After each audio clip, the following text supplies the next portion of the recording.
Hello everyone, स्वागत है आपका हमारे इस यूट्यूब चैनल स्टॉक्स थिंग्स में। तो दोस्तों, आज है 24 सितंबर और दिन है शनिवार। तो चैनल के प्रोटोकॉल के अनुसार से मैं हाजिर हूं एक अमेजिंग वीडियो लेकर, जिसमें मैं अमेजिंग ज्ञान आपके साथ शेयर करूंगा। तो चलिए बिना टाइम गंवाए हम अपने वीडियो को करते हैं शुरू और बढ़ते हैं अपने फैक्ट्स की तरफ।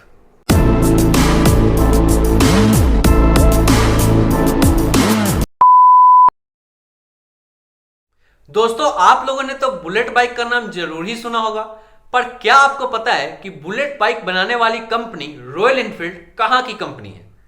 अब रॉयल एनफील्ड सुनते ही हम लोगों में से बहुत सारे लोग के दिमाग में यह आता है कि रॉयल एनफील्ड एक इंग्लैंड की कंपनी है। पर मैं आपको बता दूं कि रॉयल एनफील्ड ना तो इंग्लैंड की कंपनी है, ना ही जापान की कंपनी है और ना ही कनाडा की कंपनी है। दरअसल रॉयल एनफील्ड एक इंडियन कंपनी है। जी हां, रॉयल एनफील्ड एक इंडियन कंपनी है। पर कैसे, जानिए इस कहानी से। दरअसल रॉयल एनफील्ड की शुरुआत 1893 में ब्रिटिश गवर्नमेंट के द्वारा किया गया था और उस समय इस कंपनी का नाम इनफील्ड साइकिल कंपनी था। इस कंपनी ने 1901 में अपनी पहली बाइक, जो कि आप स्क्रीन पे देख पा रहे हैं, उसे लॉन्च कर दिया। पर 1994 आते आते इस कंपनी को हमारे एक इंडियन कंपनी आइसर मोटर्स ने खरीद लिया और उसी समय इसका नाम इनफील्ड साइकिल कंपनी से रॉयल एनफील्ड इंडिया कर दिया गया और तब से ये रॉयल एनफील्ड एक इंडियन कंपनी बन गई। दोस्तों, फैक्ट नंबर 2 पैसा डबल करने के स्कीम से रिलेटेड है।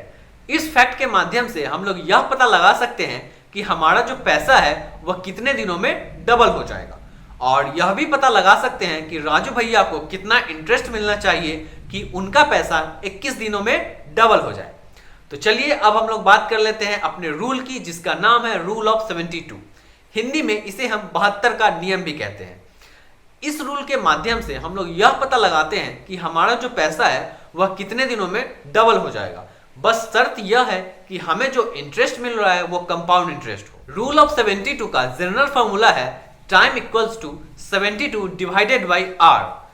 आर है वो हमारा rate of interest per annum है। तो चलिए अब हम लोग बात कर लेते हैं कुछ एग्जांपल्स की और चलते हैं कैलकुलेटर पेज पे। तो जैसा कि आप लोग देख पा रहे हैं कि मैं अब यहाँ पे कैलकुलेटर के पेज पे आ चुका हूँ और अब हम लोग एग्जांपल के मदद से यह देखेंगे कि रूल ऑफ 72 कैसे वर्क करता है। तो अब आप लोग मान लीजिए कि आपके पास 100 रुपये हैं और 100 रुपये को 200 बनाने के लिए आपने अपना पैसा किसी शेयर में या फिर किसी एफडी में लगा दिया और आपने जहां भी अपना पैसा लगाया है वहां से आपको 12% पर एनम का ब्याज मिल रहा है। तो अब आपका पैसा कितने दिनों में डबल होगा, यह पता लगाने के लिए हम लोग रूल ऑफ 72 में आर के जगह पर 12 पुट करके देख लेते हैं। तो 72 डिवाइडेड बाय 12, जो कि रिजल्ट मिला हमें 6। तो आपका जो 100 रुपये था वह 12% पर एनम के ब्याज से 6 साल में डबल हो जाएगा, यानी कि 200 हो जाएगा।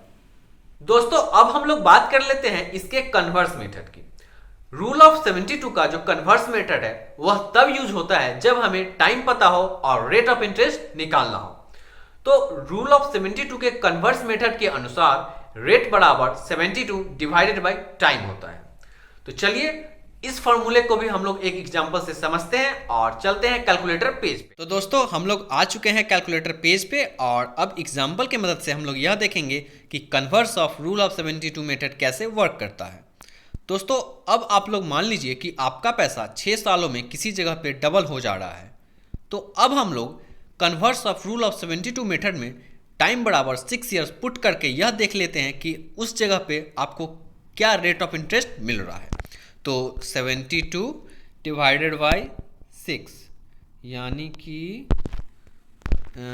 12। तो आपने जहां भी अपना पैसा लगाया है उस जगह पे आपको 12% पर एनम का ब्याज मिल रहा है, जिसकी वजह से आपका जो पैसा है वह 6 सालों में डबल हो जा रहा है। दोस्तों, आई होप कि मैंने आपको ये दोनों मेथड काफी आसानी से समझा दिया हो।